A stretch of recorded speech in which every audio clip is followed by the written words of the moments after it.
Department of New Media and Rebranding of the Liberia Broadcasting System presents Nightline Liberia.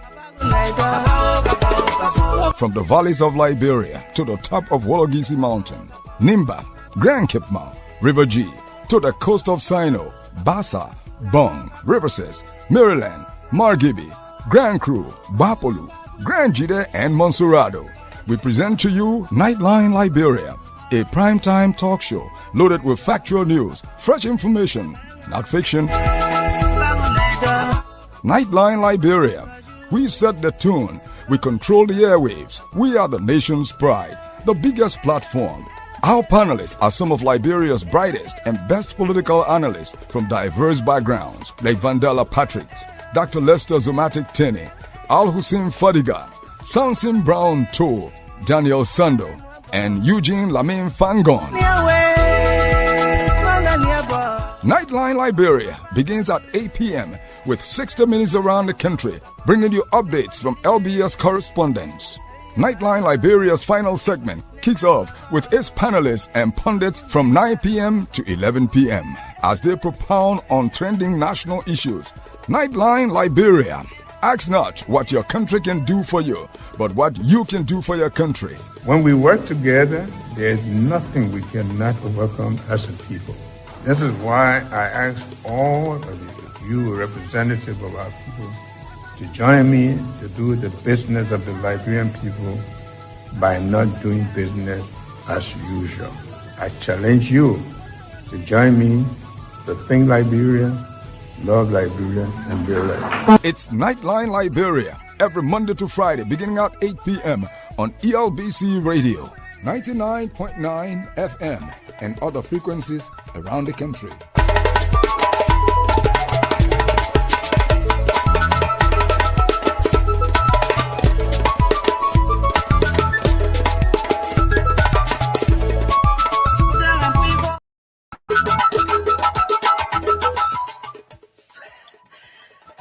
Good evening, Liberia. Good evening, Liberia. My name is Fabien Quia.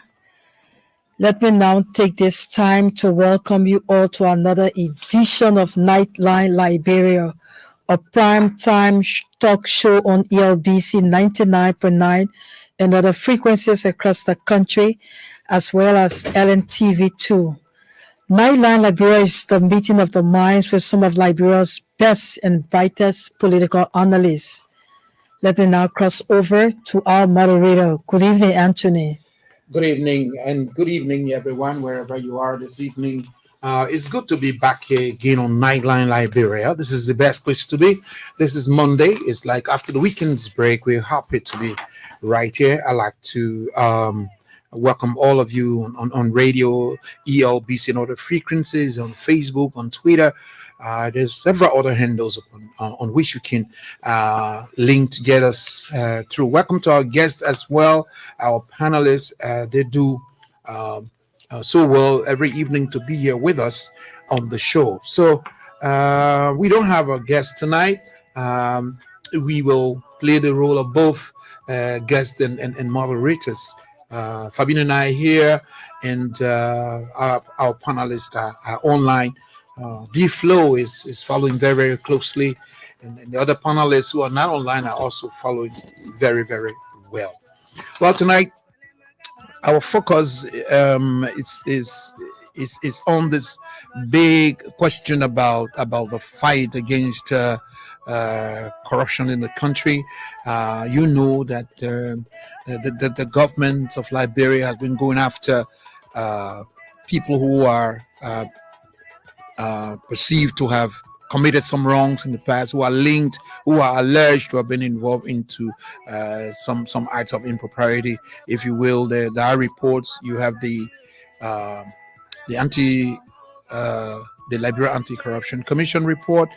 You also have the GAC report, and so we will have Fabien to bring us to speed. You remember when some former government officials were called in. Some of them were jailed. The later, I think, Fowler born but Fabien has the detail on that. Fabien, where are we with the issue of these arrests and prosecution or implementation of the two reports? Well, firstly, I will begin with the LACC, which of course has a mandate to create awareness, investigate, and prosecute acts of corruption involving public officials and resources. Well, a lot of people would think that probably LACC used to be a toothless bull, but for now we see them coming up with cases against some ex-government officials. A fortnight ago, the LACC, through the government of Liberia, made an arrest of 5 government officials that were linked to alleged corruption in the tune of over $6 million US dollars that they have funds taken from the CBL and then into another account that they have for security purposes. And so that arrest was made. The writ of arrest emanated from the lower court, the Monrovia City Court, that issued a writ of arrest.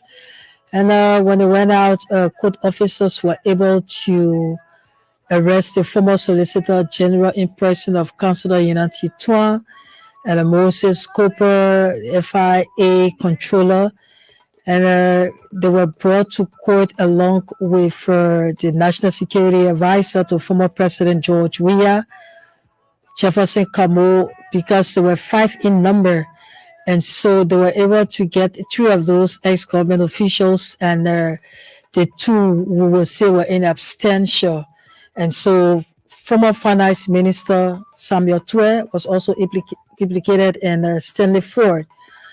But they were brought to court, the 3 out of the 5, and the Monrovia City Court, which is a magisterial court, has jurisdiction over certain cases. And being that the money involved was too high or is too high, and so it's above the Monrovia City Court, there were 2 things involved when the case was called for hearing. Either they were to file a valid criminal appearance bond, or maybe weeks going to jail. Because in law, once you have been taken to court and have a particular amount attached to whatever crime or crimes you committed, obviously you have to double the gain. And so they needed about $6 million to have the bond. And because they could not secure that bond, they were weeks off to jail for day 1. And they spent the entire week until on a Friday. They were bailed out by their lawyers. In fact, the lawyers alleged that the judge or the magistrate at the level of the magisterial court refused to approve the bond that they had secured from some insurance company. But earlier on during the argument, defense team wanted, since they could not secure that bond, they wanted a personal recognizance in law, what they call 13.5, that a prominent person in the society can stand for you, but the court did not allow them, and that's why they were taken to jail. But again, today, the criminal courts across the country open for its August term.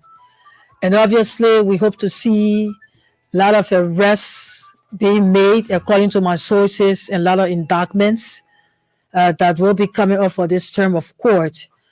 So based on that, we are waiting to see, because once you are on bond, it's just for a temporary bond. It doesn't mean that the 2 and others are free.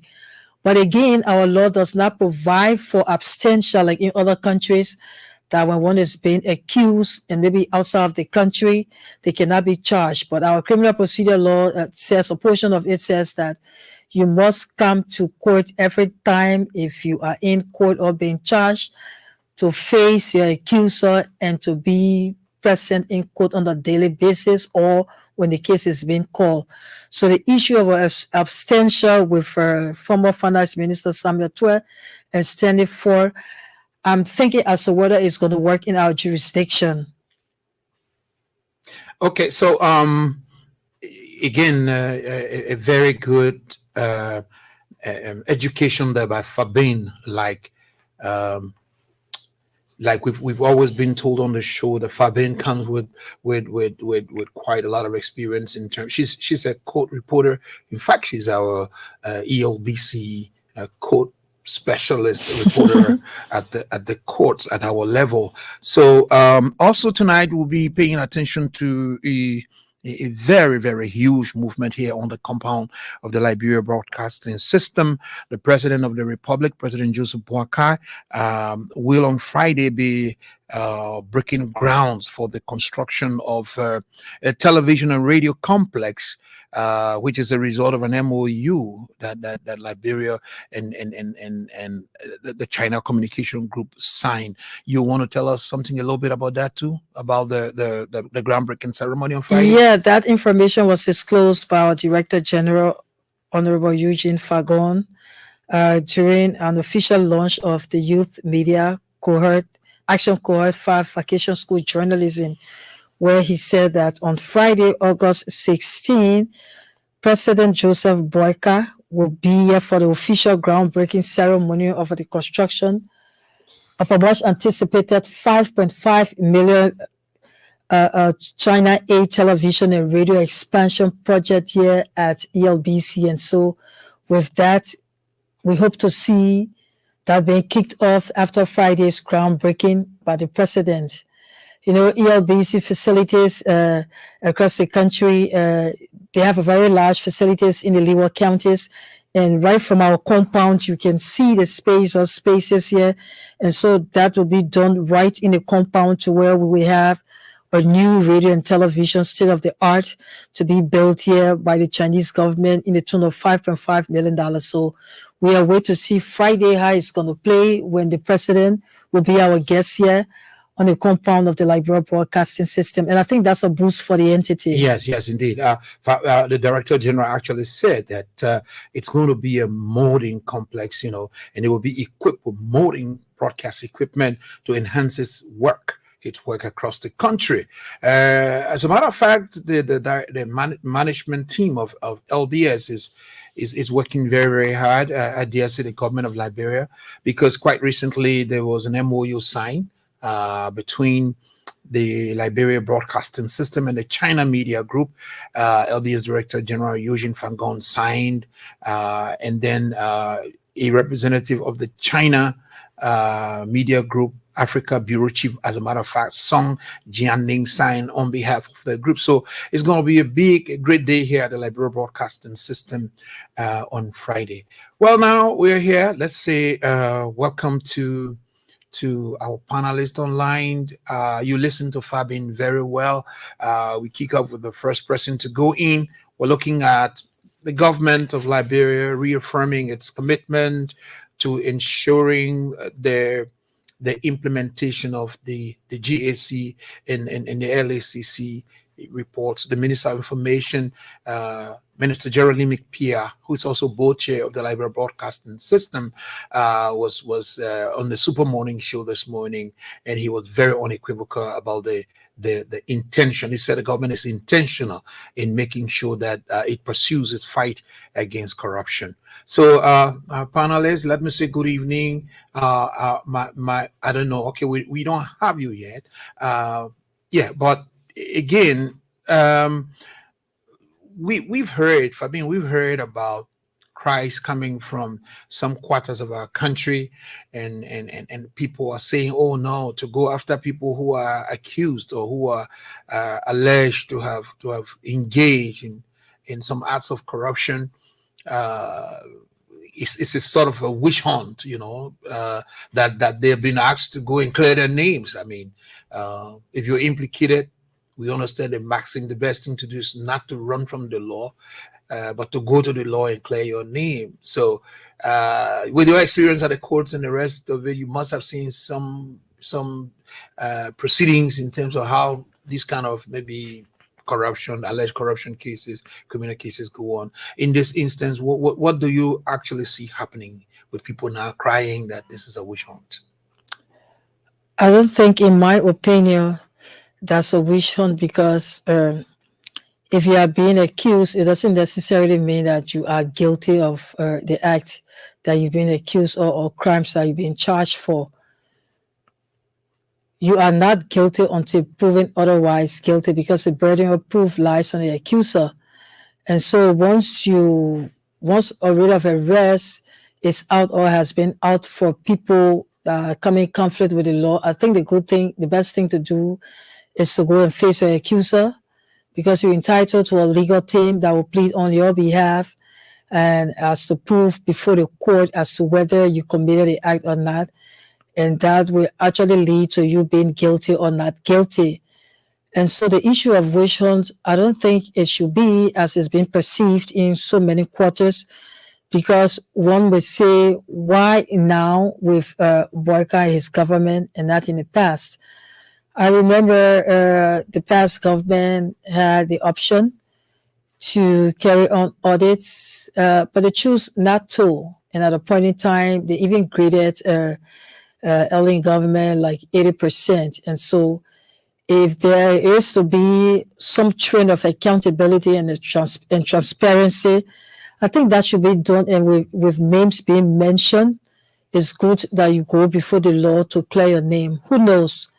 Probably the case might be adjudicated in a very fast way and not too slow, because once those individuals that allegedly been linked, if the indictment is up for them, they got options either to have either a jury trial or a bench trial. And once the indictment is being read to them in open court, they have options to either plead guilty or not guilty. Once you plead not guilty, that means the burden of proof lies with prosecution to prove their case beyond all reasonable doubts. And so I would urge them, like the three colleagues did, where they were arrested and brought under the jurisdiction of the court, and then later on weeks off to jail because they could not secure a bond. Probably they could come up with some strong defense. And there's no need of invading justice. But however, you have lawyers in those cases at times trying to secure a place for the clients so that the client at that point in time wouldn't be under scrutiny maybe by the public and the court. Like, for example, in the case of Twe and others, 3 were apprehended and 2 were out. And so the lawyers have managed to file a bond to secure them a temporary release. And so I think if the case or if the court resumes and prosecution try to come up with that indictment, I think it will be fair if they actually face trial and not to invade justice, because who knows? Yes, and you're so right, because we've seen instances. You sometimes it's an attempt to play on the emotion of the population. That when you go to court, you might not get justice because this government is all powerful. But we did hear the Minister of Justice this week when he said, in fact, the government is doing everything to put together a strong evidence, because you go to court with a strong evidence. He said, we're not going to go to a case that we're not sure of winning. We want to go to a case with strong evidence that will allow us to win. But let me go online and talk to Cisse. I think that Cisse is already on. Welcome. Welcome, Cisse. We tonight are talking 2 main topics here. We're looking at the government's reaffirmation of its commitment to fight, against corruption by way of fully implementing the LACC and the Liberia the LACC and the the Auditing Commission's reports. So the Minister of Information was very firm today that the government remains unwavering. The second topic we're on tonight, big news for LBS. This Friday, the President of the Republic of Liberia will break grounds for the construction of a modern broadcast complex, and Fabian calls it state-of-the-art modern broadcast complex, and that was disclosed by the Director General of the Liberia Broadcasting System by way of a memorandum of understanding signed with the China media group. So Cisse, welcome. Let's get your way in here. Hey, my brother Anthony, it's nice to be back on. My sister, it's glad to see you again. I heard you weren't well, so it's nice to know that you're feeling much better. Can you all hear me in studio?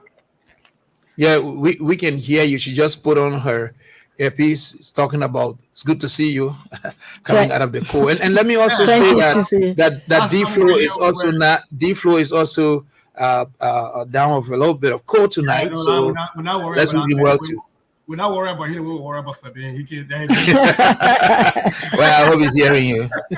I know Thank you, he's thank about to you. text me. But good evening to our folks in Liberia. It's always good to find time to be on with you all. So thank you for welcoming me.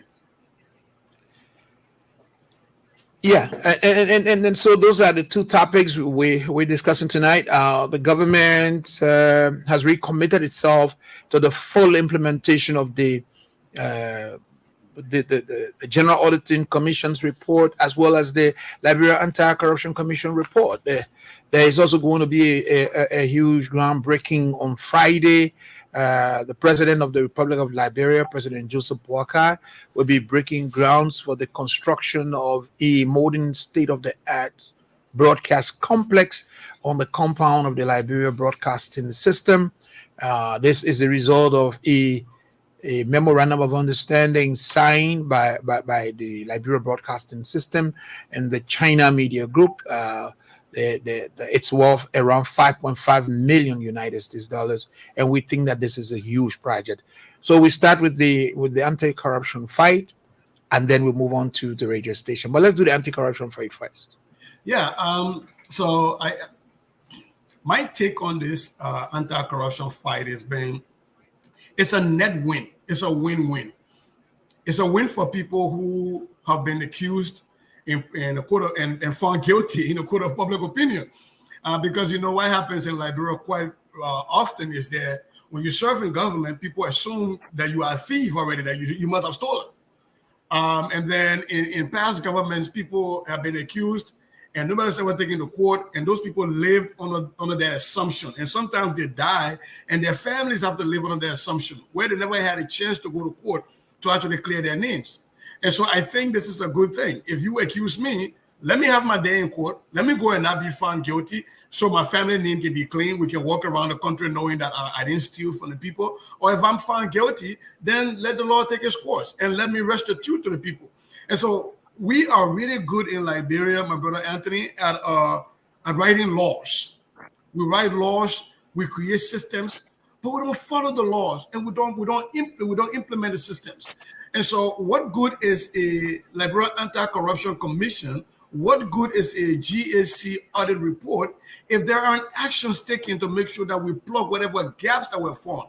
Right. So for me, I think if I were one of the a family member or one of those people accused, I would love my day to be in court, to go and show to the Liberian people that I came into government to serve you, to serve my people, not to steal from my people. So I think it's a good thing. I don't know why people are terming this in 500 ways.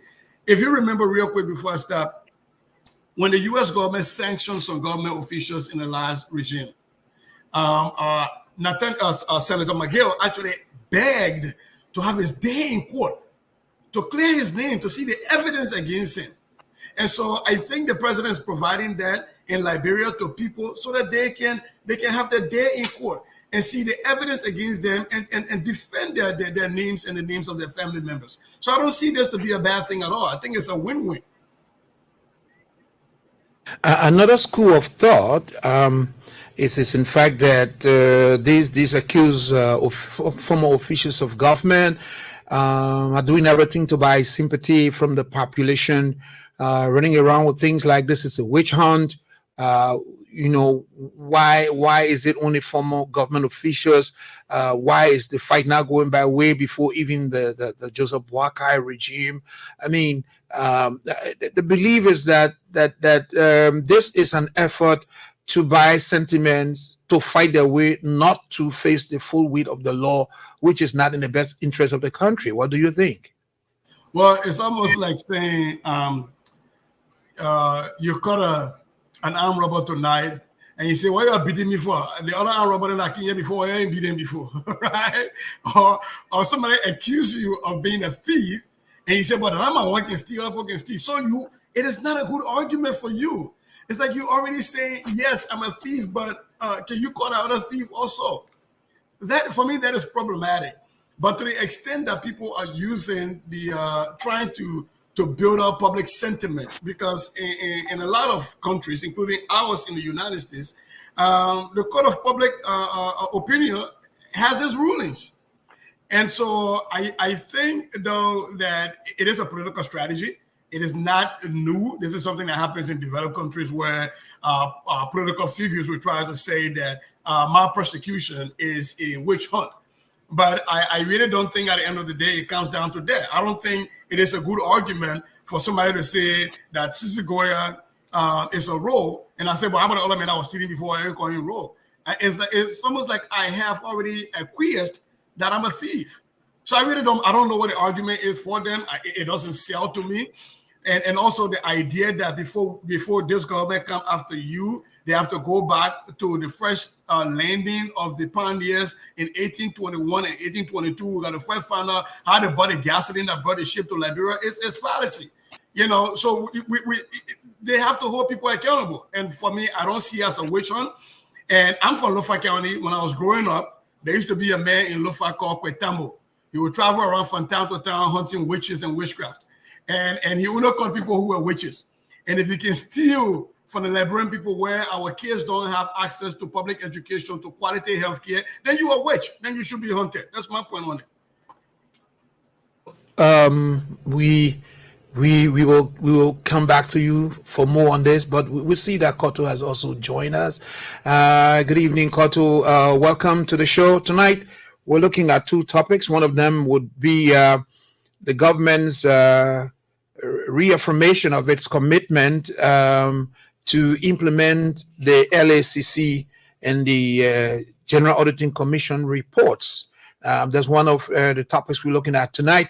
Fabian was here earlier talking about an update on where we are with the former government officials that were taken in but were billed and are awaiting trial. We will also be looking at a big initiative on Friday this week, I think, when the President of the Republic of Liberia, President Joseph Newman Boakai, will be breaking ground for the construction of a $5.5 million broadcast complex on the main compound of the Liberia Broadcasting System as a result of an MOU signed by the Liberia Broadcasting System and the China Media Group. There's this understanding that has resulted into that complex that would be built. In fact, that MOU was signed on behalf of Liberia, the Liberia Broadcasting System, by the Director General, Yonobo Eugene Fangon. So we begin with the corruption reports, where there have been claims that this government is only trying to witch hunt some people. There's this outcry. Well, how do you weigh in on this? Thank you, and good evening at your end. I'm glad to be here. Good evening to all the Liberians, and I'm glad to be with you guys this evening at your end. On the topic, we have been talking this one thing, over and over, but I think it's necessary that we continue to talk about it, because this is the promise that President Boakai made to the people of Liberia, and not just saying it, he made it publicly that I will come and audit your government. This is not a thing he said that, I will wait and I will audit other government. He promised them that I will audit your government. And this is just this promise he's trying to meet up with. But like I said previously, that for those that are trying to, think that it's a witch hunt, and they are running away from Liberia, I think they should continue to run away, because this is not, business as usual at the thing. Because they feel that, okay, I will be roaming around and then later on I will come right back to Liberia. And it's not possible. We want to promise them that you said you are not guilty. Come and prove. And like Fabi always said, you are held liable to come and prove yourself. And until then, and you just telling us to consider that you are the thief. And until they can prove that they are not guilty, for me, I will consider them as thief. Wherever I meet them, they are thief.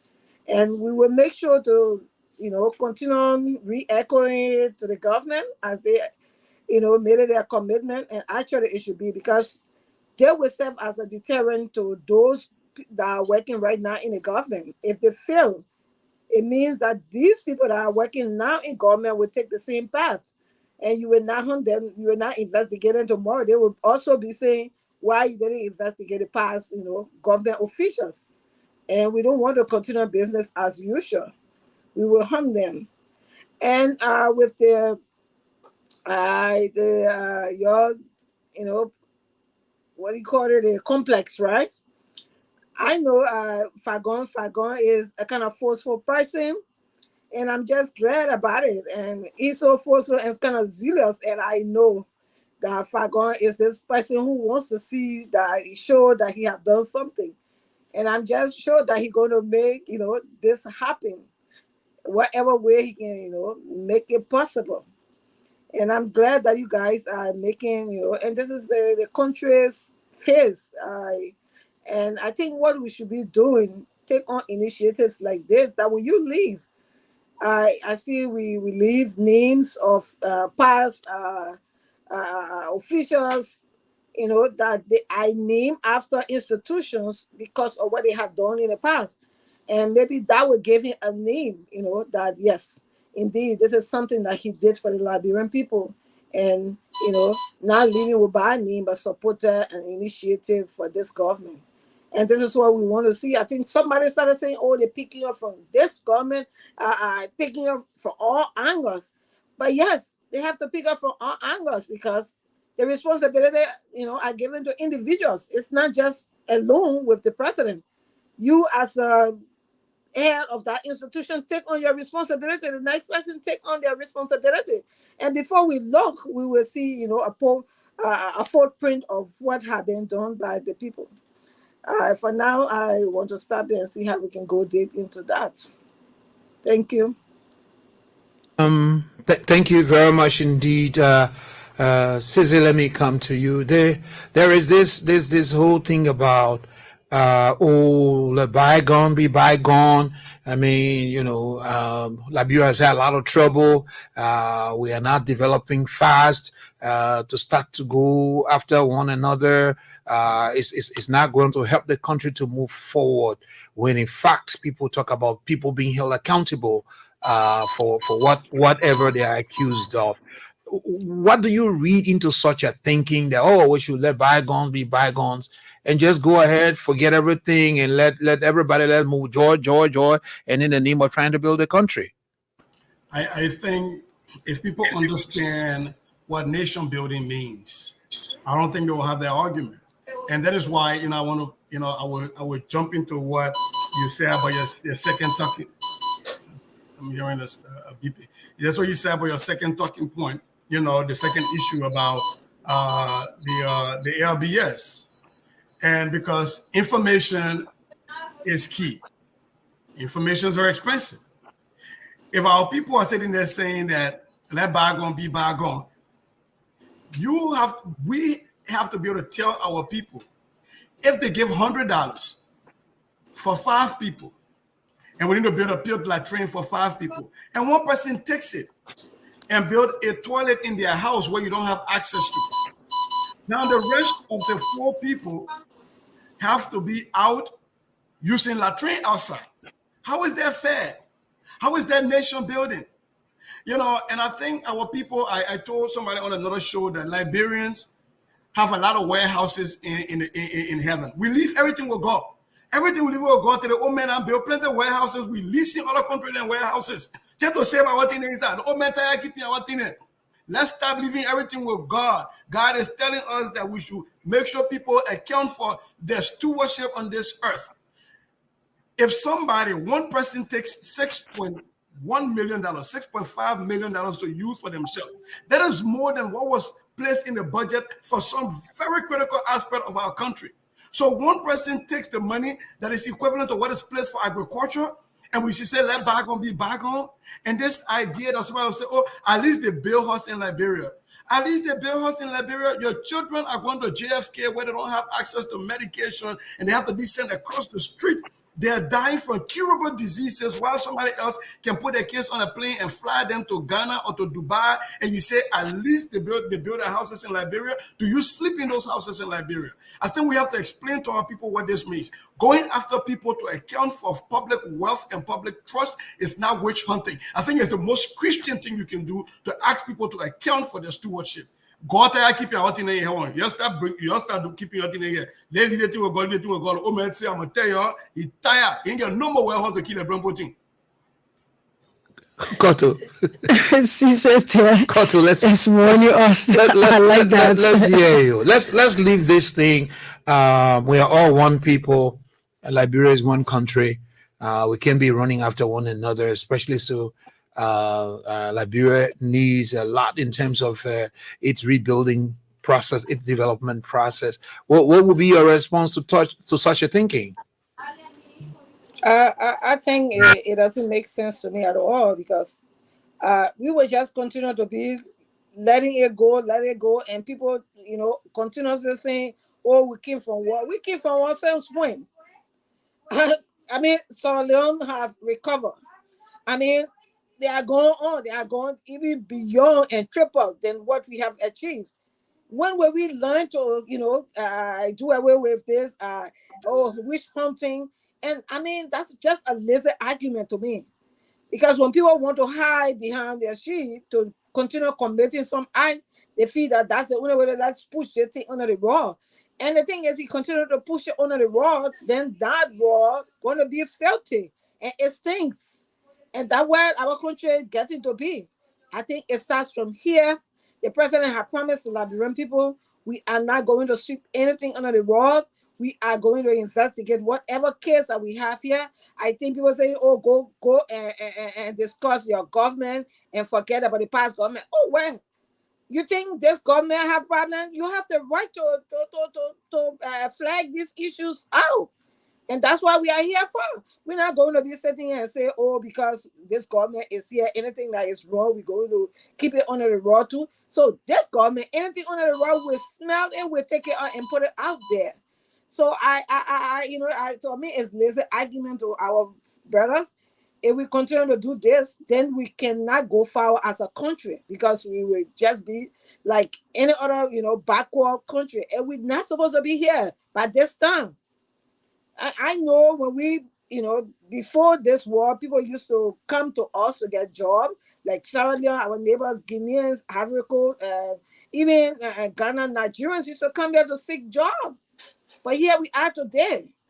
We cannot even provide jobs for ourselves now. So when will we graduate from this stage?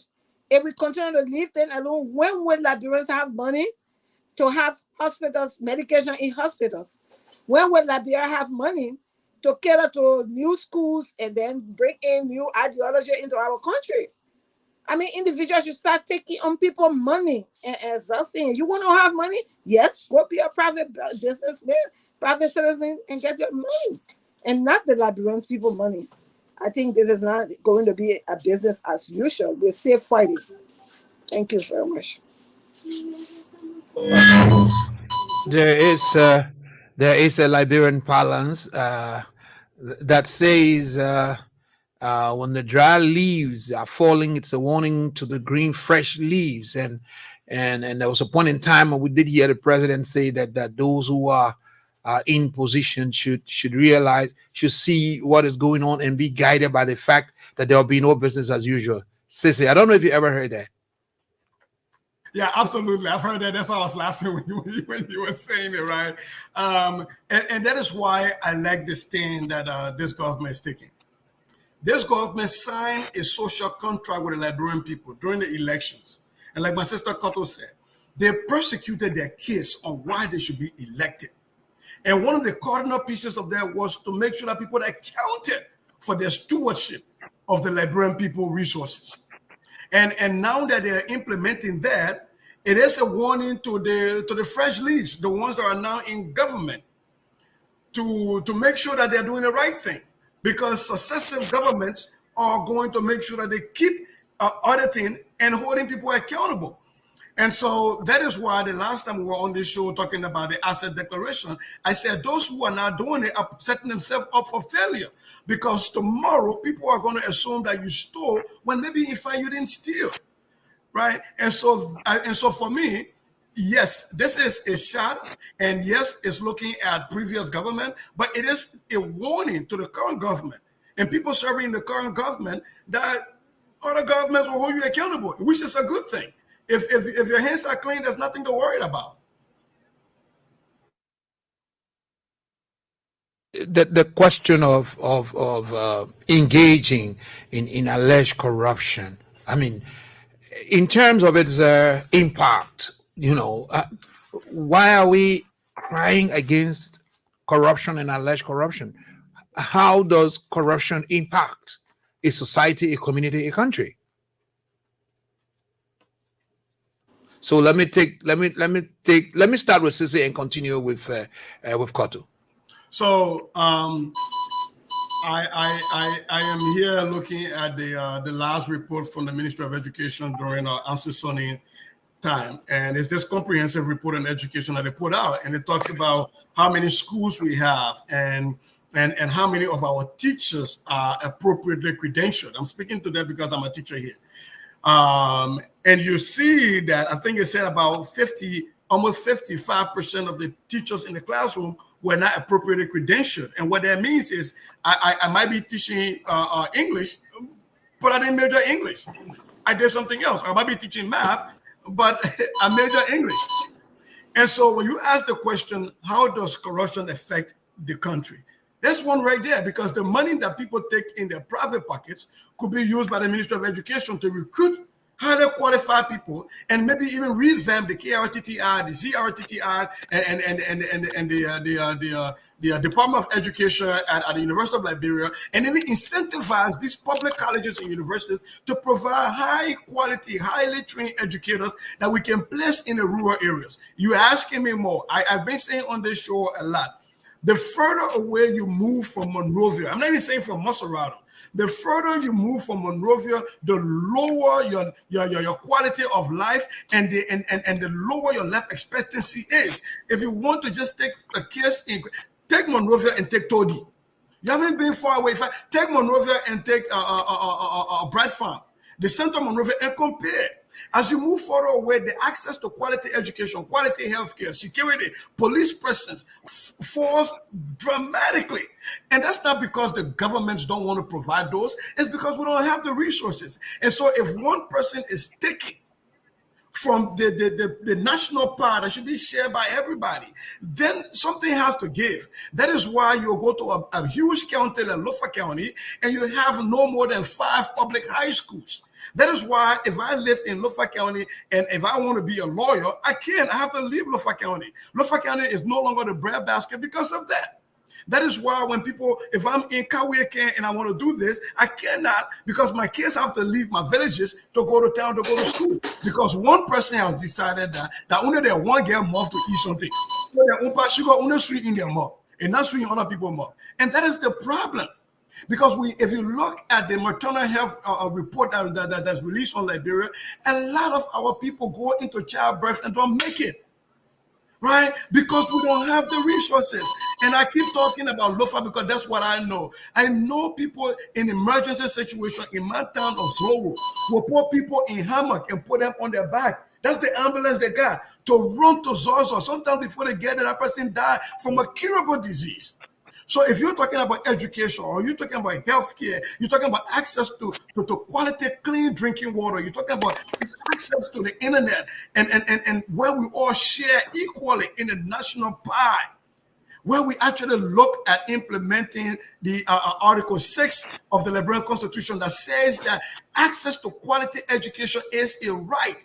But we haven't been able to implement that because a few people think that only their own children are supposed to go to school. So if you're asking me to explain it simply, is to say that corruption makes some people's children go to JFK, where the nurses try their best. The doctors try their best, but they don't have the medication to save their lives. And other people's children can go to Ghana for curable diseases like malaria. That is what corruption does, and that is why it's not fair, because it picks losers and winners. It decides who dies and who lives, and that is not fair in a democracy. Koto, Sese has laid out very well the menace corruption is, or alleged corruption is. And then we see our government, we hear our government is going all out and insisting that it will fight corruption. But it will seem that as much as it is not business as usual of the government, it will seem to me that the fight should not be for government alone. What is your thought?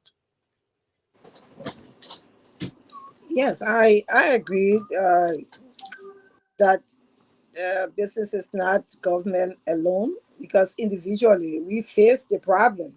And we say, like we always say, that government thing, that's government thing. The government thing ended to come back to us and be, our own problem. Because what it does is, if an individual takes, the Liberian people money, you are depriving the future leaders for tomorrow, like Sister Redley said.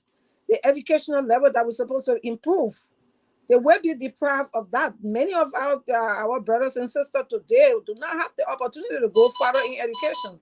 And what becomes of that? Now we have the increased risk of our youth risks, and this is bad for our country, because the more we get, the increased number of them we have is risking the life of our kids.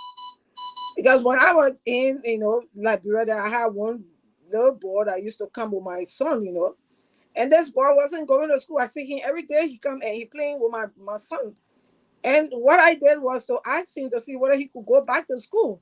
Because what I was thinking is, if I promote my son and that friend of his is dead, not educated, I'm risking the life of my son, or I'm risking his future, because that's his friend.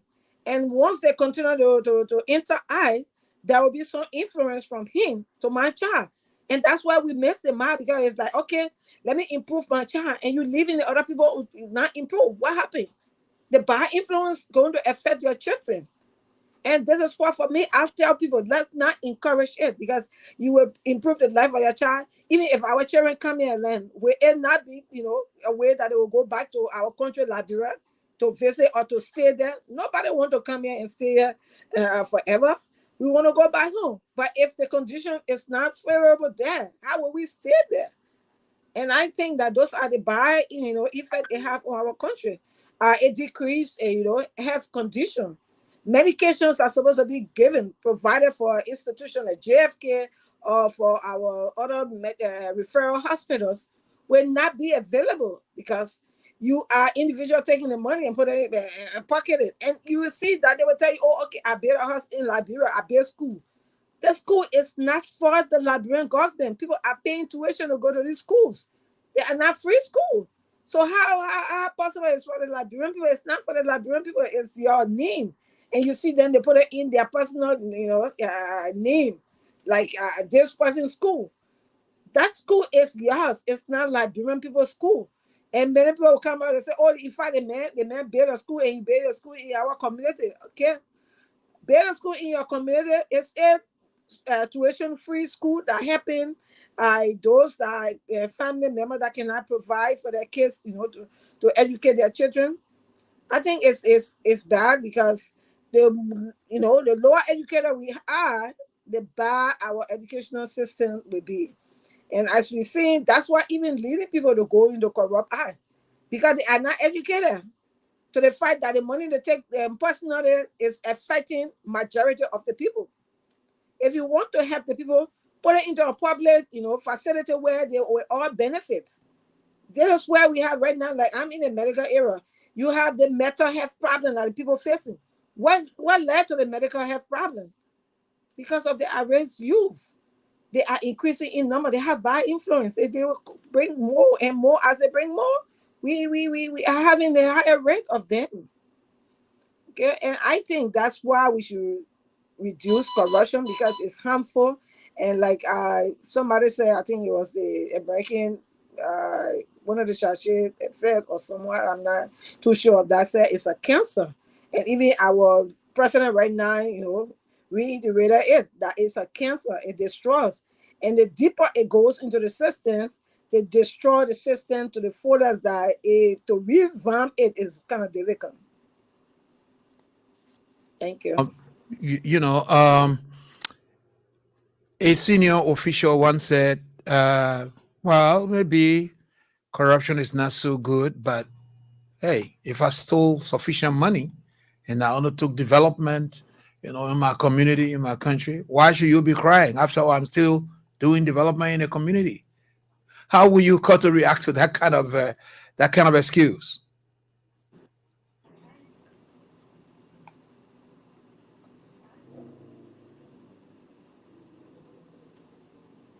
Koto, I think we're doing you. You're asking you. Okay. For me, I call it corruption. Whatever way you tell me. Like we say, sin. Somebody want to modify sin. Corruption is just corruption. Whether you took the money and develop your community with your own school, it doesn't mean the rest of the community member have access to the school. Take that money and invest it in public school. And I see here where public school are well equipped. That not many people even want to go to private institution because the public school has all of the facilities available that our people can have it. Then why send my child into private school when I have the same facility that is available for people who are low income, and that's what we are avoiding. Let everybody be a beneficiary to our resources, not just individual taking the resources and benefit from it. If you take it individually, what happens? You are depriving the rest of the people of the money, and which is not good. Because what you see the rest of Twitter doing now, the money in the store and carry it into other countries, ball homes and things, they gone and sitting there. And he never had money out of Liberia. He will not be running to go sit in another country. They take the money and get out of here. Go buy fabulous home. You've been working for 6 years. Some of us been working in building houses back home. It takes years to even get your house to a certain level. This is something that we pay a weekly or bi-weekly. Then you who just have a monthly payment, when did you get that huge sum in a quick period of time? And sometimes like Sister was saying earlier, and people will say you in government, they consider you as thief. Okay, why don't you prove yourself? Like I never worked in government before. One time I was driving down where I was going, and the people, the guy said that I think somebody was ahead of him and hitting was because of my car. The guy hitting, and they keep knocking on my car. When you're not steal our money, you're in your car and you're passing. You don't want to look at us, and right? They thought I'm working with government, and I wasn't working with government then. But again, that's the mentality that people have because they are not enjoying, part of the resources. All they feel that everyone is see, have a car or have a fabulous home is a thief. So let us take that notion from off their mind, come and clear it down. If they know that you are, clear off the investigation, at least you have face to look at your people.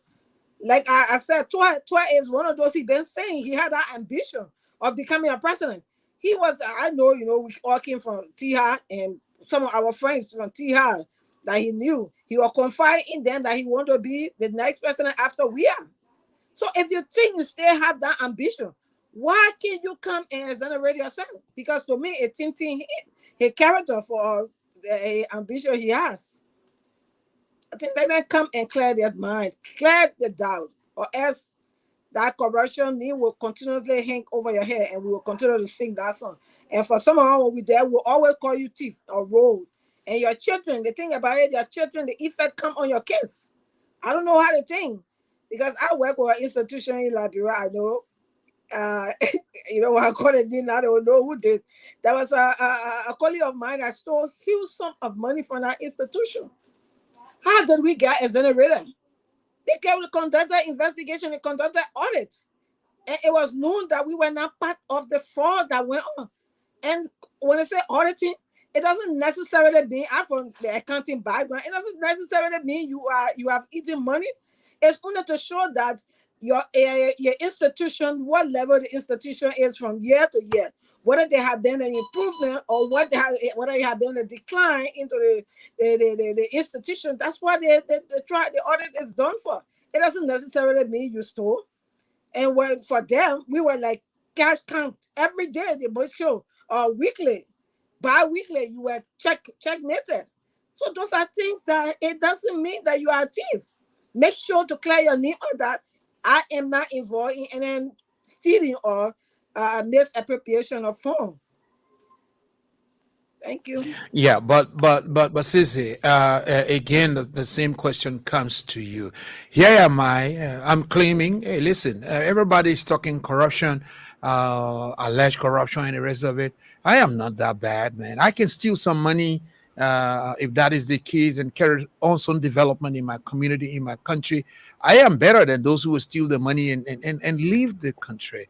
What if that were my argument to you? So let me quote somebody, a prominent Liberian, a masterful Liberian, and then I'll answer your question. And I'm talking about the former president, Dr. George Manning Weah. His inaugural speech, page 3 of the two concluding sentences on page 3. It says, quote, "It is my belief that the most effective way to directly impact the poor and to narrow the gap between the rich and poor is to ensure that public resources do not end up in the pockets of government officials. I further believe that the overwhelming mandate I receive from the Liberian people is a mandate to end corruption in public service. And I promise to deliver on this mandate." President George Weah and the CDC in their proper agenda understood that no one person should take the national resources and allocate it for themselves and their families. And this government, this succeeding government, is telling us the same thing. So to answer that question in my little man way that I would tell somebody, they get all money. They say, I let the handpump. So all I can be using the handpump. You know, money. No, I grew up in Liberia. When I grew up, I grew up in some poor places where we would go to draw water in the morning. We are stay in line, draw that water before you go to school. They say I can't be where, so I can draw water. The line too long. You pour another way there. Then one man take the money. He go and buy water and put water tower in your heart. So he ain't sure they can take back on a shower. But I want to try and stay long in line, so I can't even go to school on time. And they say, but I leave put the water tower up there so they can see it from a distance. How does that help you? How does it help you when money that's supposed to go to LEC to electrify an entire area gets used by one individual to build a mansion and then put a street light around their house and so all the community can come and study around my house? How does that help you? How does that help you when somebody builds mansions in Liberia? That doesn't belong to you. It belongs to their children when they die.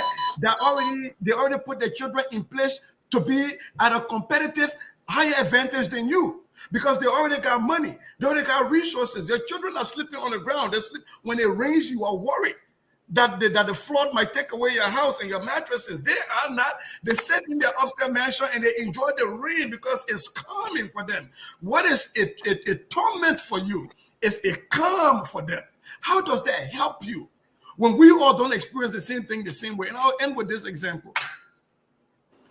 Every time I visit Liberia, I see children in the streets selling. My brother used to tell me when you stay here long, you die poor.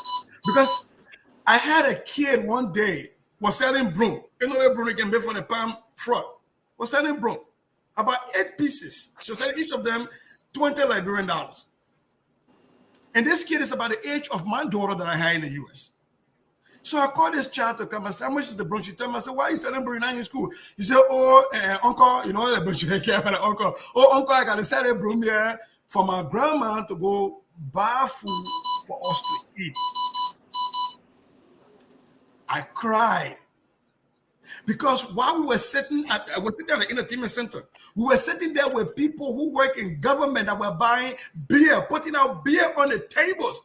One run could have sent their little child to school and kept that little child from selling broom store. And some of them had children just like that little girl, but they refused to see their children in that little girl. They've managed to disassociate themselves from the people that they are meant to serve. So I ask you today, if you're one of those Liberian people that have that mindset, do your children sleep in those houses that those people built? Do your children not have to sell to go to school? When you die and leave your children with your mothers and your fathers, are they equipped? Do they have the means to send your children to school? Does the welfare system in Liberia have enough money to support those children, or are few people taking the money from the welfare system? One last question. Your parents have been working every day. I don't care how government pay them, they will pay their way and go to work and come back. They invest in the country. They give their time, their talent, and their youth to this country. And they hope to depend on retirement. But a few people take their retirement money, and your pa, who has been working for the Liberian government for 40, 50 years, retired, and now doesn't have food to eat. But somebody's telling you that at least I took the money in a bear house in Liberia. Does your father who retired after giving his youth and his blood and his sweat to the republic have access to that person's table to eat? That's the question I will ask you. Look, that was a very pathetic story just now. The broom selling child out of school, one broom is $20. By the time you sell your whole stock, is $160. And I'm wondering, even if you're talking food, what quality of food you're going to have. I'm not talking about your medication. I'm not talking about putting clothes on you. I'm not talking about where you sleep. I'm not talking about shelter. So it's quite pathetic. But let me check with Fabian, just so we know those who are following us. Can we just say hi to some of those who are following us tonight? Yes, we have. We have our followers from Belgium. Somebody is watching live from Belgium. From Accra, Ghana. From Liberia in Grand Jida Konobo district.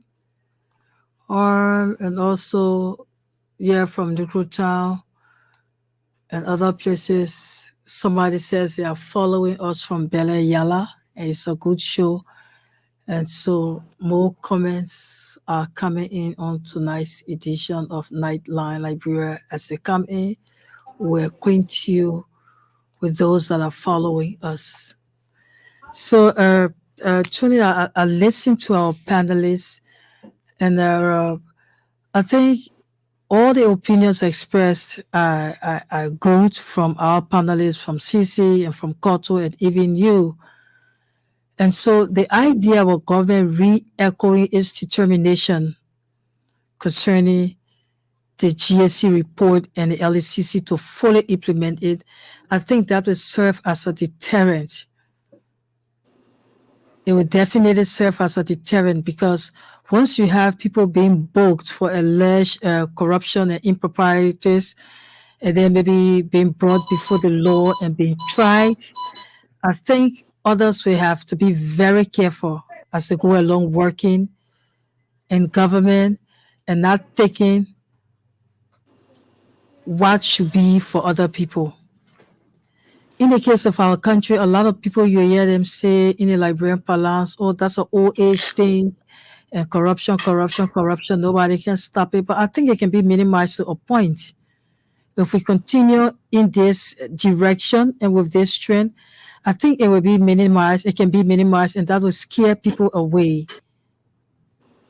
Because once you are being allegedly caught, don't evade justice. It's always right to clear your name so that it saves you and your generation, your future generation. Others have been going to court for different crimes, and they have been exonerated. And so people could set the example. So the issue of corrupt officials or alleged officials that are involved in corruption to the extent that it has eaten up the fabric of our society, I think they should just find a way out and just see as to whether they will be clear or not. Because, as I said earlier, everyone is presumed innocent once you are being arrested or summoned by the court until that can be proven. So to find people maybe shying away and having team of lawyers maybe building them up for some reason and trying to distract people, I don't think that's a good sign. But we hope that for this term of court, because I'm actually speaking from the level as a court reporter, I hope from this term of court, we'll see more coming. Like I've witnessed the entire case of former Defense Minister Brandon Samukai emanating from the lower court, from criminal court C up to the Supreme Court and down. And we saw what happened. And so there are so many cases that have been around the court. And people find themselves being involved and at a point in time, out of being exonerated. So the idea about people maybe staying away and trying to invade justice because they have been linked to alleged corruption, I think that isn't good. And for the implementation and the implementation and the determination of this government, as I said earlier, will serve as a deterrent to others. Yeah. Thank you, Fabian. We draw other analogies to look at this whole issue of corruption and alleged corruption. This morning, we had Vafli. One of his points on the show was what's happening to the police stations around town, because he was saying the police stations have been hit and destroyed by vehicles. Those were high tech police booths that even has CCTV cameras. He made reference to the one at Boulevard intersection, 72nd Boulevard intersection, and he said the story goes that the booth was hit and destroyed at nighttime by an unknown vehicle, and then there's a second one at Vamoma, and that too was hit at nighttime, both of them at weekends by moving vehicles. And so he was like saying, well, we're not accusing anybody. It's just what we want us to discuss, because these are all things that contribute to the fight against, acts that people would evade justice, and so he was like, so we need more information. Those are supposed to be police depots. If they were hit by vehicles, especially where we're seeing some kind of trend, this is happening at weekends. This is happening by vehicles. And then we need to have reports whether there were people arrested already, because if they are police depots, it is anticipated that there will be some police around any point, especially so when these are high-tech, booths. And then up till now, we're yet to be informed as the public as to what's happening to these high-tech booths. For example, according to him, those booths have the capacity to track even the nearby communities. So if people were engaged in acts, criminal acts in those communities, those booths would pick them up. So if anybody were to be involved in deliberately and or willfully destroying them, we should hold them to account. I mean, just to say, the way sometimes we think, what's for everybody, one person goes and destroy it for his narrow interest. So I come back again to say, even though we heard someone, or like me, my statement that even if I use the money for the good of the people in my community or so, it's not as bad. Then we still go back and honor some of these people. We give them additional responsibilities. Seems to me that we in a way are failing to join the fight. I think it should be all hands on deck, and everybody should be involved in ensuring that we fight this menace, so that what's for everybody should benefit everybody. What do you think, Sissy? Hey man, you're speaking to me. That's why I'm smiling and I'm nodding, because everything you said was on point. Look, people will get tired hearing about this because this is my niche house, right? I am a teacher, so I speak to teaching. Article 6 and Article 10 of the Liberian Constitution. Article 6 talks about access to quality education. Article 10 talks about teaching the Constitution in schools. I go beyond there and talk about teaching civics in the United States. You know how patriotism is built into the children? It's through civics. It's through national pride. It's through telling people that we own this thing together. This is for us. When you hear me talk about my Lofa County and my Zolo, that's where I come from. That's where my pride is. You can't talk anything bad about Lofa County and hear me when I say none, then we'll go toe to toe. That is what we need to build into our children. And this is where we have failed our nation. I say we because I'm talking about all of us as educators and not just one government. We have neglected to teach national pride to our people. For one person to decide that a police booth that offers security to a community, I'm going to take it out. And other people are just going to not complain and not say anything about it. And there's going to be an inaction. Speaks to a critical point. Have people understood that we all own Liberia? Or have people gotten to the point where they resign to believe that Liberia that other people think?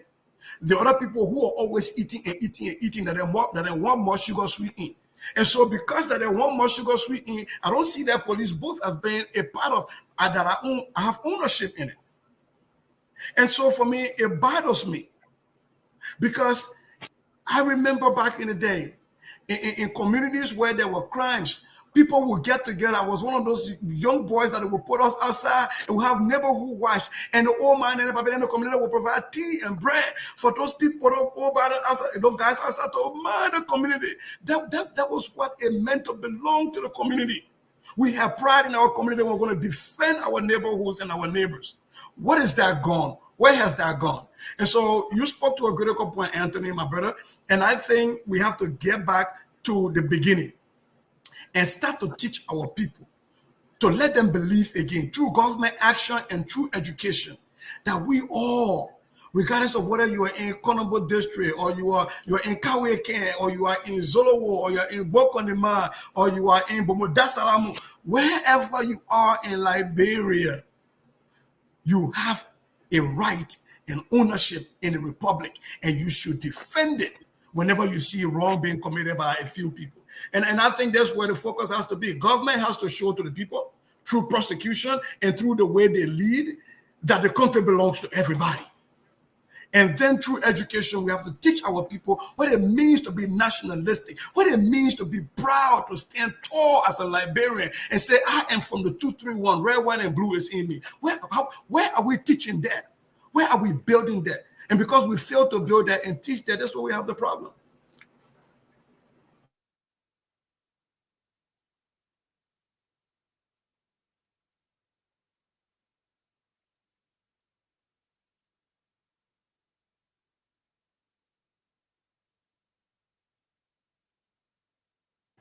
Anthony, I think you're muted.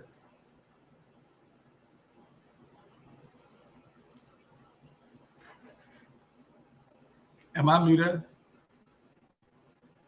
I think Anthony is muted.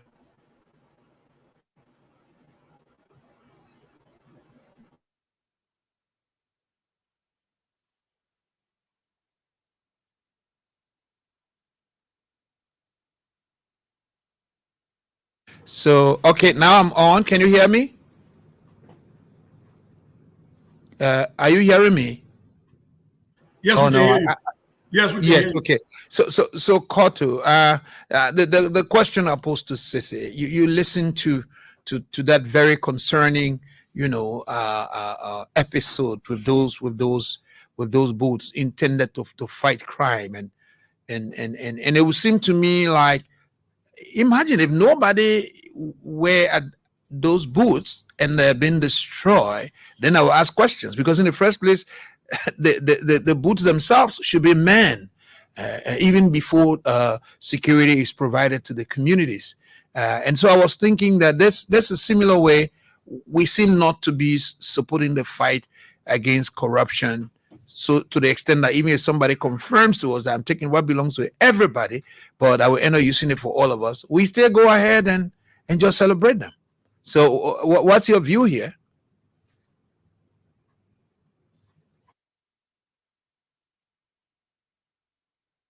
Huh? Koto, you muted. I know You have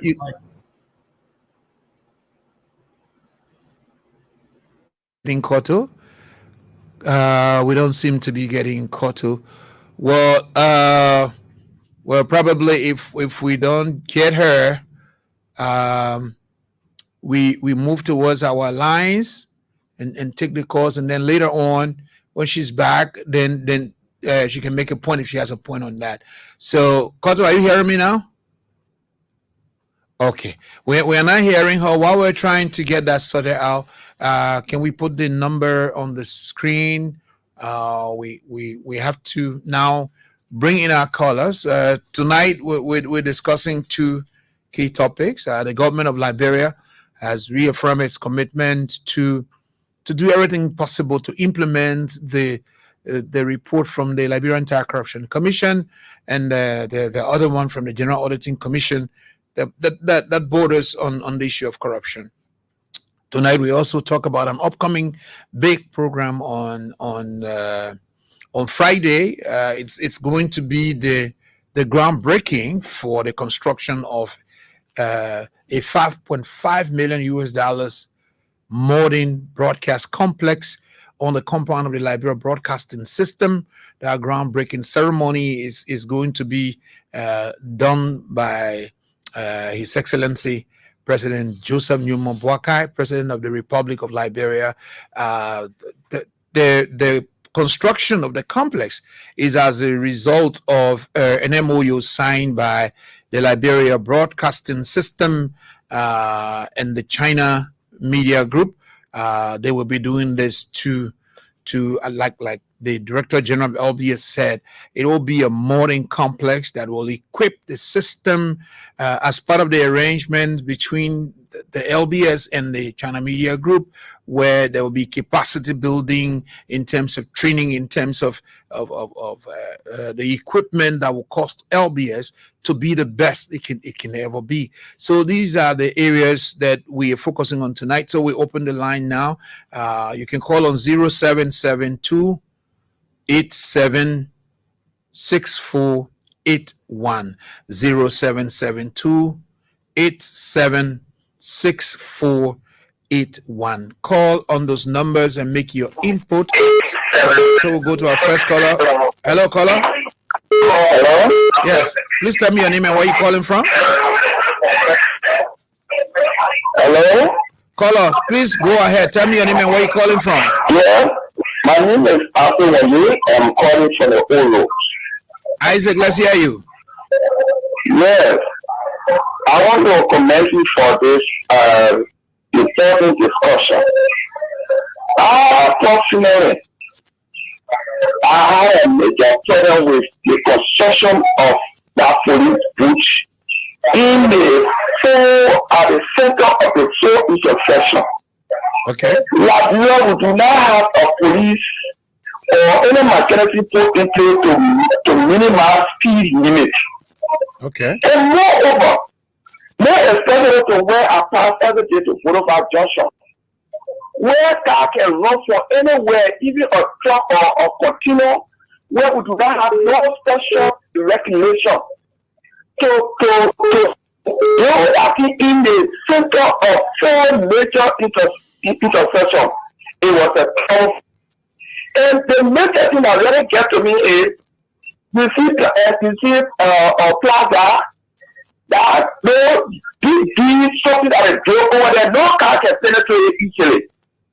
Once upon the town, one of our major musicians died over there because of rough driving and then into the build something. They were in the middle of the road where the Boulevard Junction. There were no mechanical people in place to say, oh, we have to protect it here one way or other. Some do not have any mechanical people in place for car speed limit to be managed by the police or by the government or whatever. But the two were not protected at all. Okay. You can get it there looking. Okay. Well, yes. Okay. He says, yeah. Well, he says the checkpoint, the booths were not protected. Well, that's one man's point of view. But you can call us and make your contribution. The number is 0772 876481 0772 876481. Hello, please tell me your name and where you're calling from. Yeah, I'm Adam Andrews. I'm calling you from Grand Bazaar, Howard, BI community. Adam Andrews, regular caller. Yeah. Yes, I actually want to make a comment on our ex-government officials who have been indicted. All this jamming for those guys to be prosecuted. It's beautiful. But let's look at the key point. One of our major arm of government that is responsible to prosecute government officials or to prosecute the law or to prosecute people for their wrong in this country is the judicial branch of government. And those guys are 100% corrupt. Those judges are corrupt. We shouldn't be surprised that those guys who stole those millions of dollars will use the same money to bribe those judges. At the end of the day, the judges will set them free. It has happened in this country. It has happened, and I believe it will happen again. Okay. So I am appealing to the judges. Put Liberia first. Okay. So, yeah, you can call us and make your input. There's one man's point of view. Please lower your radio. Please call your name and where you're calling from.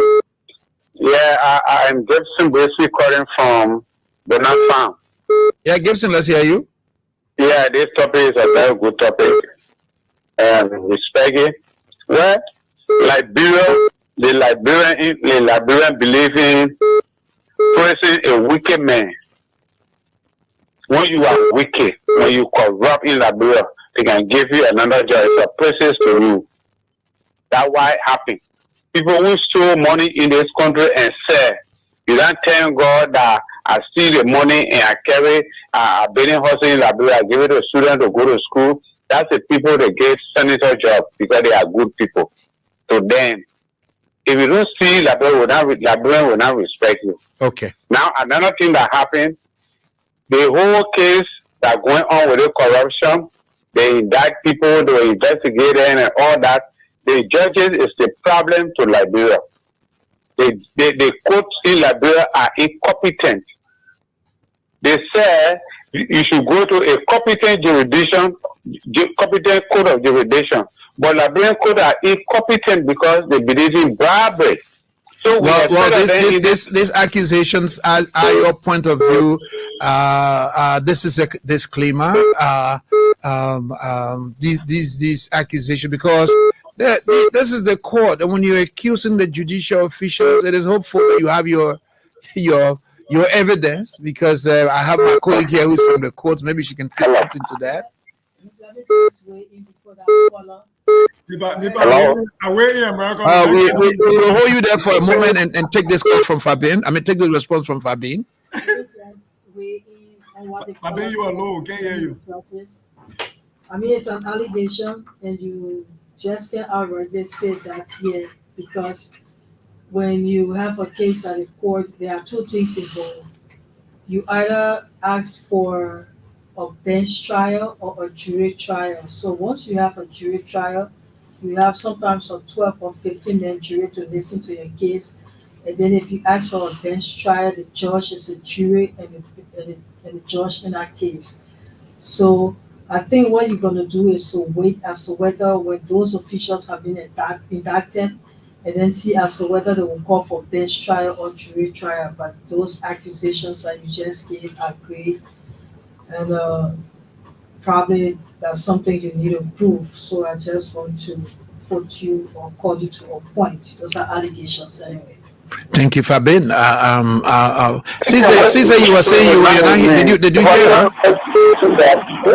Yeah. Okay. So we'll provide your response later. Hello, caller. Hello, caller. Please tell me your name and where you're calling from. Okay, we lost that caller, but you can call. We wanted to be sure. Hello, caller. Hello. Yes, please tell me your name and where you're calling from. I'm Banetino. There's a lot of noise coming from your end. You got to move away from your monitor. Hello. Yes. Hello. How are you? Please tell me your name and where you're calling from. No, you're still monitoring yourself. You got to move away from your monitor. So we'll take the next caller. Hello, caller. Yeah, hello, this is Nightline. This is Nightline Liberia. Please tell me your name and where you're calling from. Let me greet you, Anthony, Koto, and Sisi. Okay. This is Bishop David Badio, located on Busho Island, calling. Bishop, let's hear you. Let me say compliment for such insightful program. What I observe that we need to pay attention to, since we're talking, we need to consider our population in planning what we think we need to help in such a way that we can reach them. Like you are here today on the program, with the young class level. There are some people that will never have the opportunity to get in the class. So you people need to, in the media, also develop programs like you have this one to sustain it and make sure that our program that counts, the content should be well defined, that each selected faith should relate to what we need. Our politics have failed this country. Thank you, Bishop. But you want every little thing what the politicians. They have done our problem. Thank you. So Bishop, I'm so sorry. We don't have a lot of time, but thank you for your contribution. Let's go to the line to talk to the next caller. Hello. Yes, please tell me your name and where you're calling from. Thank you. Good evening. This is Matthew Delge. I call you from Greenville, Sano County. Matthew Delge, let's hear you. First, let me appreciate the LBS family for keeping the station on at this hour, because usually the station is sometimes off by 7 o'clock, then it's switched to Monrovia. We appreciate you. I can tell you, the people of Sano County appreciate you, and you keep this line on always. I want to thank you guys for such a topic, and it is good that every Liberian participates on this topic. Actually, we pray that this government, this administration under the this government under the Bwaka administration control what they have started, like what quote unquote people are saying. It may not be seen as a witch hunt, because there are a lot of things that were not done, and we pray that it is touched so that it cannot be seen that people are after certain people. Okay. So yeah, let's take the next caller. Hello, caller. Yes. Hello, good evening. Yes, sir. Please tell me your name and where you calling me from. Thank you very much for the opportunity you have put me to speak to my fellow Liberians already learned this great morning evening. By the way, the introduction, I'm Alfonso A.F. Kama. I joined this peaceful conversation from a peaceful resident this evening who to be precise in the Satan community. Alfonso, let's hear you. Okay. As the topic on the discussion this evening is very interesting, and we should not politicize this topic. We should not make it with politics. It's beneficial for all Liberians.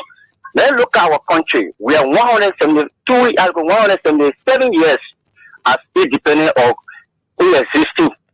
Then, what we are crying for is corruption.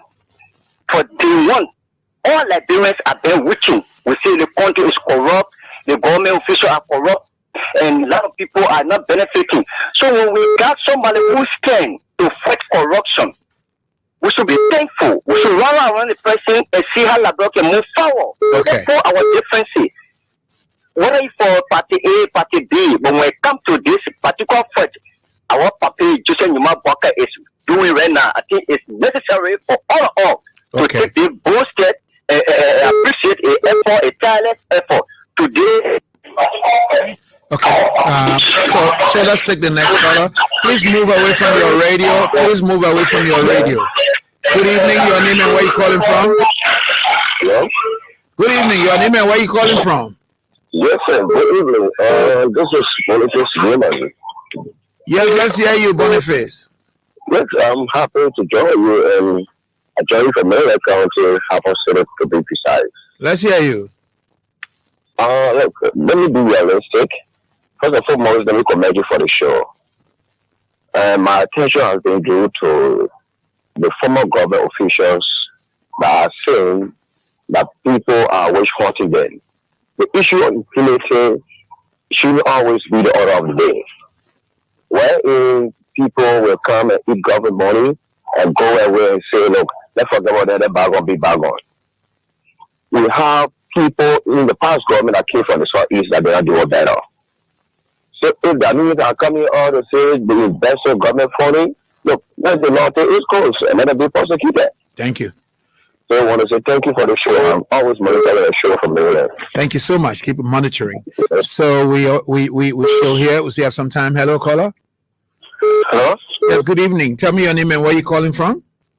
Yeah, my name is Otis. Your call from Trophy. Honestly, I didn't hear your name. Can you say your name again?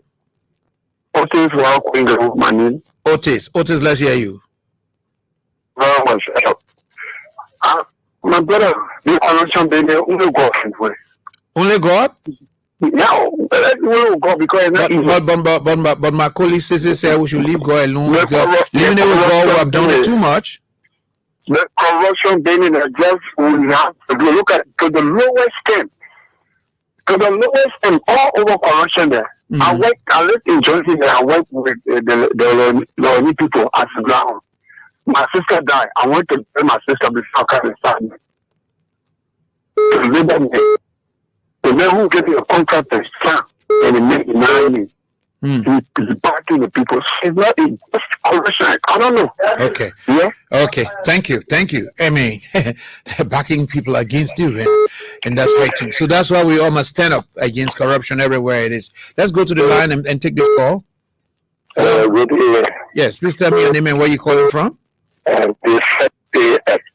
Joey from Beaumont, Downtown. Please say your name again, sir. Francis Page from Beaumont. Yeah. Let's hear you. Yeah, my attention drawn to this boot situation happening to the junction. Yeah. In Liberia, you know the weakness of our police and the bribery is the kind of problem that we're facing. Mm-hmm. Where they blew a sign, I just want to tell the government that whosoever that will assign there at a particular point should be prosecuted for whosoever policeman. Okay. Because they are weakness and bribery that have been the cause of our situation. Okay. Okay. Thank you. Yeah. So let's go back to the line. You have to lower your volume. Hello. Okay, we take the next caller, please. The next caller. Hello. Yes. Hello. Please tell me your name and where you calling from. Hello. Yes. Please lower your radio. Yes. Let's take the next caller, please. When you call, get away from your radio so that we can hear you. Hello. Yes. Good evening. Please tell me your name and where you calling from.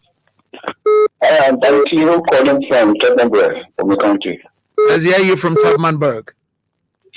All right. For what the government has started, let me continue because it's so hard to determine to the other people that will be in office.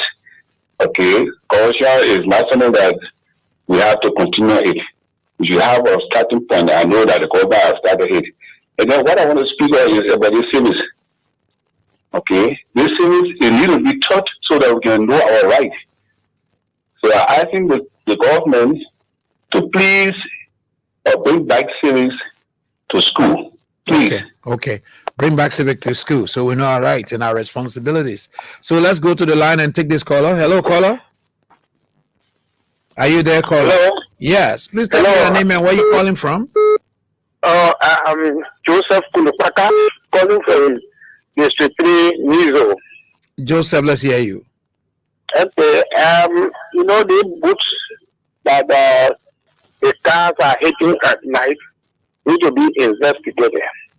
These people were there for long. One day, no car hit them. But because the camera is there, it's obstructing the police from taking the way they're taking their little bribe every day. This thing is suspicious. They need to be investigated. Okay. Because even though it was not properly located, that location was not good. But why is it been there for years?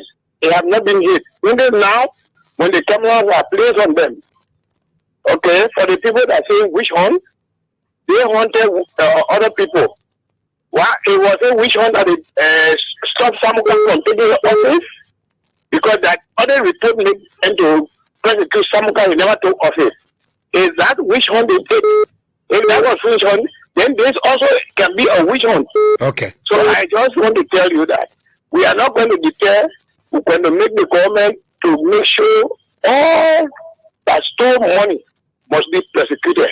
Thank you. That's the bottom line.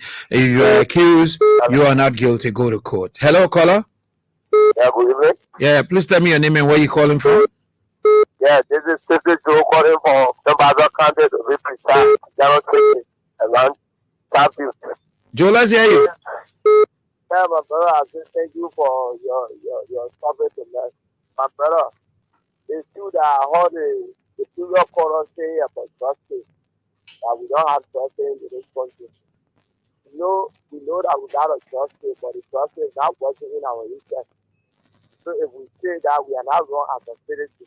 Okay. Because if it happens, and then we expect you're the journalist, you're the one to do us so that information is in your pocket, what to do. But Okay. yet and still we hear all that noise and making the minutes, money, the world, after all. What we saw, not time for any actually had the end with that. Okay. So thank you. So what we really said is that when you make a claim that somebody has taken bribes, then we because we don't have proof, but we didn't say if you have a view that you will not get justice, that's your view. But when you make a categorical claim that somebody has taken bribe, then we have to give some kind of disclaimer there because you're using our facilities to make such a claim. But let's go back to the line. Hello, caller. Hello, caller. Okay, so take the next one. Hello there, caller. Caller. Yeah, good evening. Please call your name and where you're calling from. This is I'm calling from Harper. Let's hear you from Harper. Can we hear you? Oh, apparently we lost him. So let's try the next one. Caller, are you there? Yes. Please tell me your name and where you're calling from. I'm Arthur Spencer and I call you from Banga Bongante. Yes, sir. Let's hear you. Thank you very much. Let me appreciate you for the program. Look, when it comes to corruption in Liberia, I can still remember that small 1980, 13 million years of our country were killed for rampant corruption and misuse of public office. No time at that time it was the Samido government. No time Samido government became one of the most corrupt countries in Africa. So for Liberians to come out to say that this particular country here, Liberia, look, we need to make up our mind. We need to be nationalistic. We need to know that this country is our country and the country is going behind. And we need to stand for our country. Not only when they put you in position of trust, you want for your one to get rich and other people continue to go down. Thank you very much. Thank you. Thank you very much. Let's go to the line again. Hello, caller. Caller, are you there? Good evening, my dear brother. How are you? I'm pretty good. Please tell me your name and where you're calling from. Okay, I'm Sylvester Dawayita calling from the Kenya, the Post City. Let's hear you from the Port City. Let's hear you from the Port City. Okay, I want to applaud you very much for this unique program and monitor you in our diaspora callers and the others who are in topic with you tonight. The topic people will go off is very, educated. Okay. Well, apparently he dropped off the line. I got today. Okay. So we lost you for a moment. Can you say that again? Hello. Good evening. How are you? Your name and where you calling from? Thank you very much. My name is Jared Wakai, and I'm calling you from Habed Firestone. Let's hear you from Habed Wakai.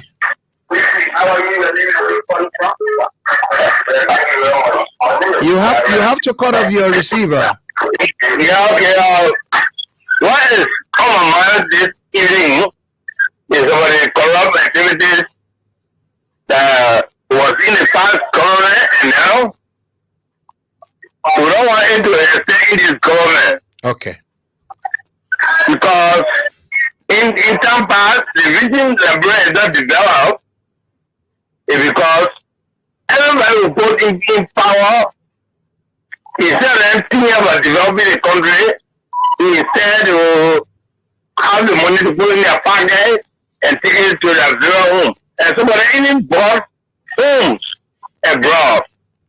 And you don't expect somebody to buy homes abroad and you think that they will develop this because they feel that by the time someone tell me, they're really going to the next country. Okay.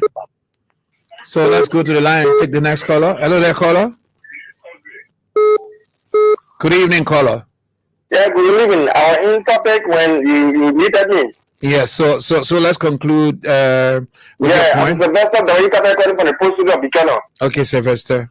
And I want to applaud you for this program. You know, we are listening, and every time we follow you so that we can be able to give our input. Okay. You know, people who are saying that they will never happen, we shouldn't live on that perception. We need teachers for now. That once you graduate from this stage and then get to another stage.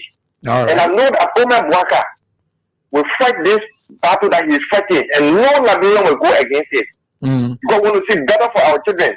We can't be starving, putting people into positions, enriching themselves, then we can be able to afford tuition for our children. We say our children can become ministers, they can become our representative or senators. Okay. Or near the president. Okay. Thank you. Yeah, thank you very much. Let's go to the line, take the next caller. Hello, caller. Good evening, caller.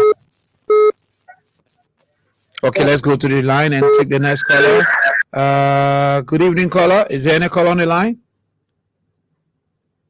Hello, caller. Let's try the line again. Probably we're going to have some challenge with the lines. Hello? Hello. Tell me your name and where you calling from. Yeah, this is Matthew again. I'm calling from Greenville. Matthew, okay, let's conclude, please. Yeah, we pray that the government of Liberia create a German program on educating the Liberian people. Okay. Because the good number of Liberian people are not following by radio. Okay. They hear about they say what is happening now. Some of those people that they are arresting or are accusing, they are for now they are accused. So the people will just hear about they say. So we pray that into our schools, our local schools, the elementary level, junior level, and it be teaching. It can be a radio program that when somebody is accused, they are just accused until they can be taken to court. Okay. But we're not following the story. People just hear, oh, they can't report you, oh, report that rule. They can't put the report that rule, and when we get in the kind of thing, it's like good for us. So we need like what someone say the civics.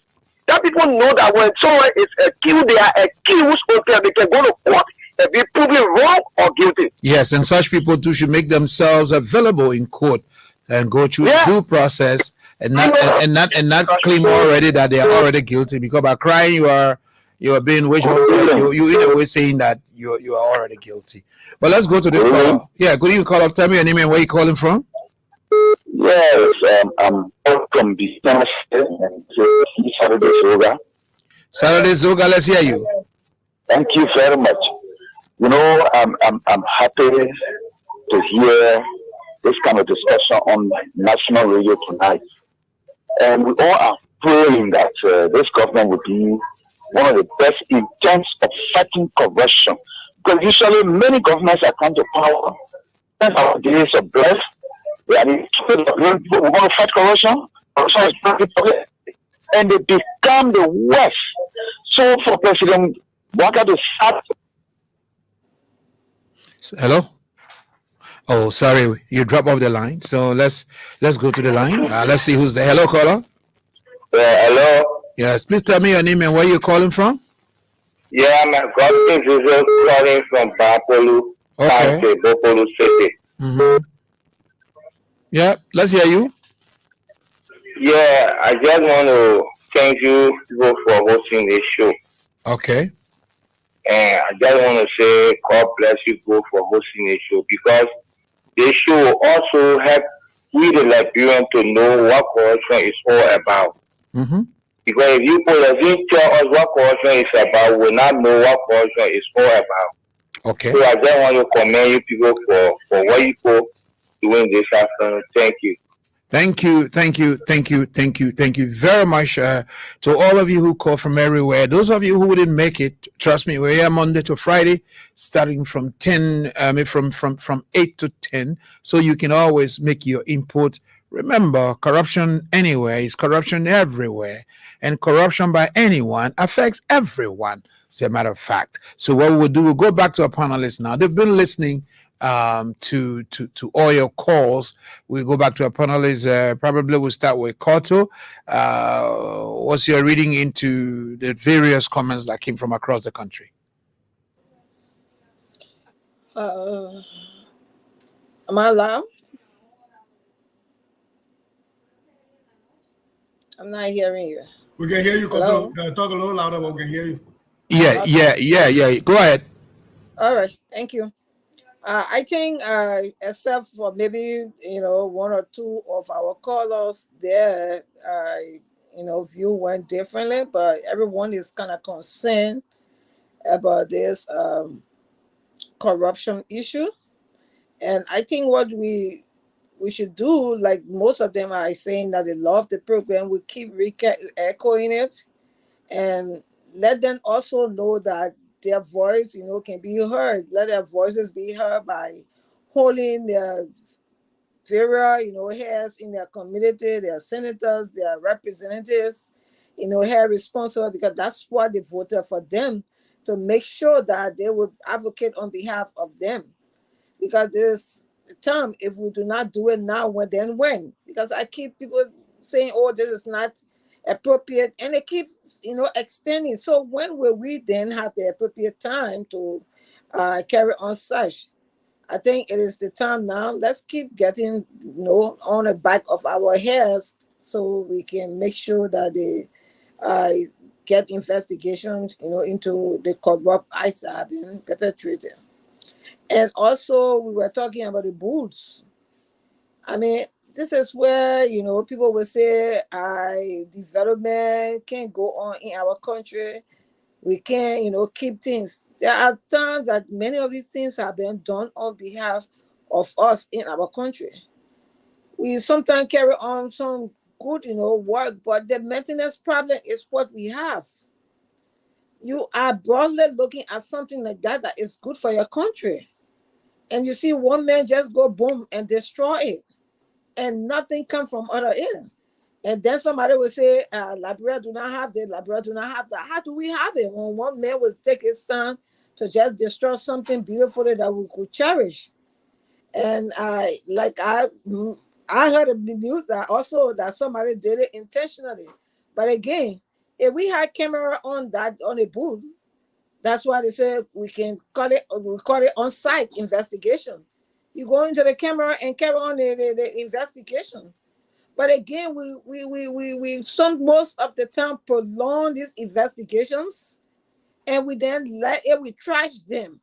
And if you trash it, you give the opportunity to another person to come and commit the same act and go with impunity. I think we should stop this. Let the police director or whoever responsible for the investigation, they then conduct the investigation. If these people are wrong, or if they have to do something about it, let them do something about it. But you can't have one person just come and destroy public, facilities and just leave it undone. And then you will hear say that government thing. The government thing is out of us thing. It's not just government. And that's the mentality we have. Is the government thing, government thing. The government is out of us. Government is not just a structure sitting there and say government.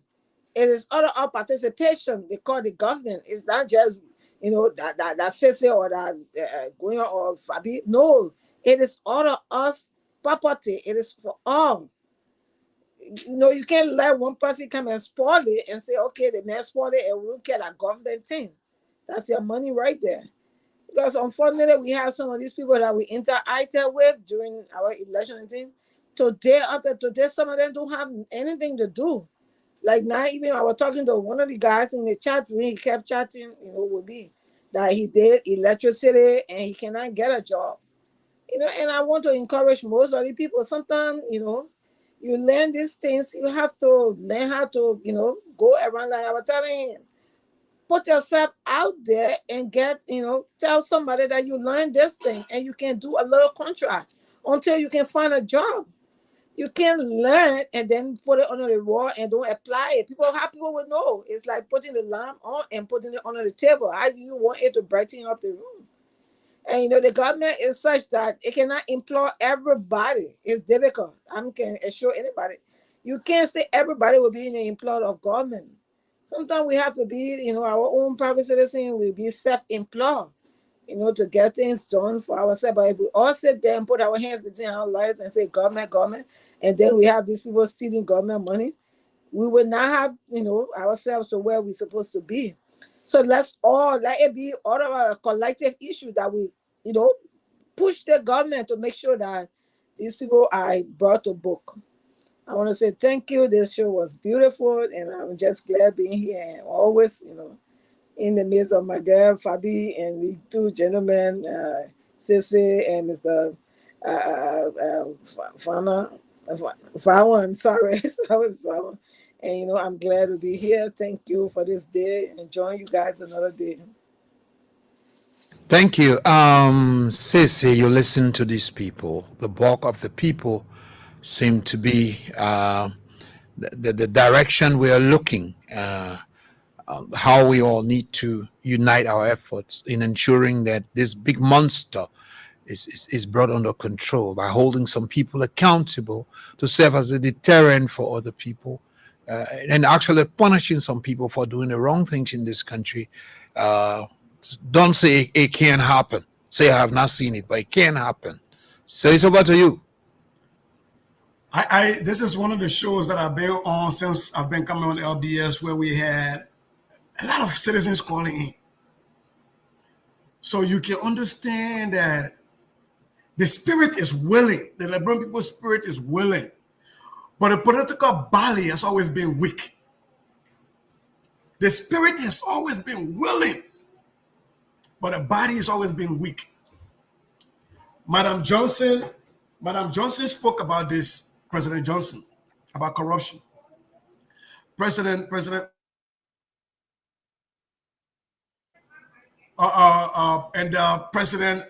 Weah spoke about this very eloquently in his inaugural remarks. And I'm going to quote from him again, quote, "Those who do not refrain from enriching themselves at the expense of the people, the law will take its course. I say today that you will be persecuted to the full extent of the law," unquote. That is the inaugural speech by His Excellency Dr. George Manuel Weah. President Joseph Boakai also spoke about it. So our Liberian people, they're showing that they've always wanted a fight against corruption.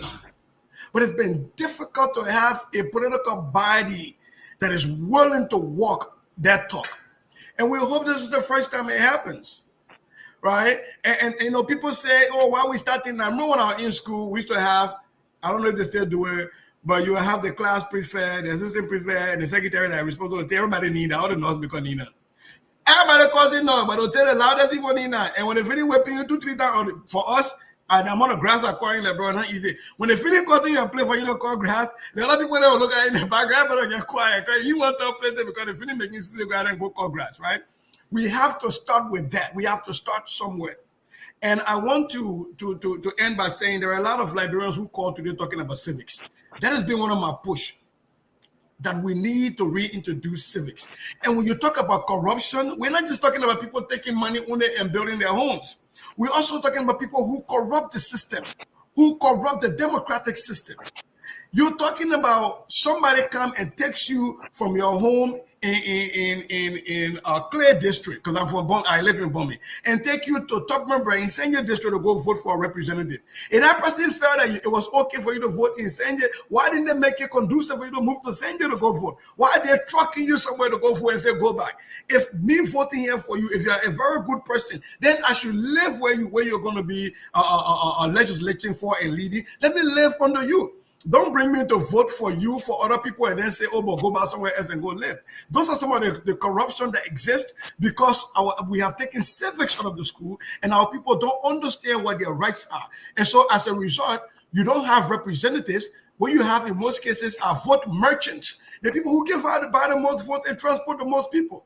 And so I really want to say here today that my spirit is lifted. I listen to people from Lofa, from the southeast, as far as Maryland County, calling, using their data that is so expensive, to add their voices and say, yes, corruption affects all of us. It is not political. Why is it that MCSS cannot compete with private schools? Why? Why is it that public resources usually are the ones that we care the least for?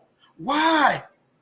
When I was growing up, Tubman High, when you call Tubman High, you call D12. I didn't go to public schools, but we were always afraid of them because we understood what came from there. Can we still say that today? Have you seen Tubman High? When was the last time it was painted? How much does it take to paint Tubman High and make it conducive for learning when few people can take millions of dollars and put into their pocket? How long does it take to paint other public institutions, demonstration, all those other places? CDB King. Yeah, are we really catering to the least vulnerable amongst us? And I say the thing that stops governments from doing that is corruption. A few people take a lot of money, a few people turn blind eyes to it. That is corruption. And I don't think there is one group of people, whether they are sedition children or Unity Party children or LPP children, that suffer. It is all Liberians. Corruption is not going to say, I'm not going to affect Unity Party children. I'm not going to affect the children of seditions or the children of... I can see you. Yeah, I can see you on fire, but we got to wind down, sir. It bothers me. So let me wind down by saying, bravo to LBS, bravo to my own brother, Lamin Fagon. We come from St. Dominic together.